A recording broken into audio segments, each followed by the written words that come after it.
السلام علیکم ورحمۃ اللہ وبرکاتہ۔ آج میں آپ سے ایک بہت ہی افسوسناک خبر شیئر کرنے جا رہا ہوں۔ صبح اٹھا، نیوز پہ دیکھا کہ ہمارے بڑے محسن، ہمارے قائد، جس نے ہمیں ایٹم بم بنا کے دیا، جس نے بہت محنت کی پاکستانیوں کے لیے، وہ اس دنیا سے چلے گئے، اللہ کے پیارے ہو گئے ہیں۔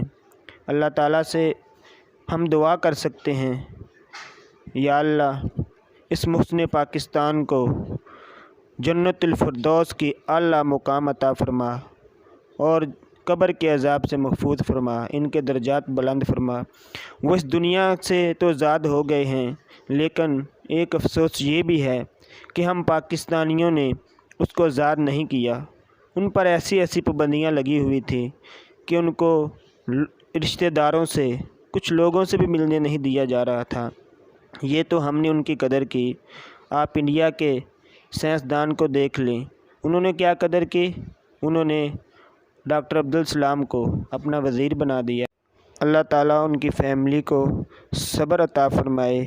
ان کی نماز جنازہ میرے خیال میں 3 بجے یا 3:30 بجے کا اعلان کیا گیا ہے، فیصل مسجد میں ادا کی جائے گی۔ انا للہ و انا الیہ راجعون۔ اللہ تعالیٰ ان کے درجات بلند فرمائے۔ اللہ حافظ۔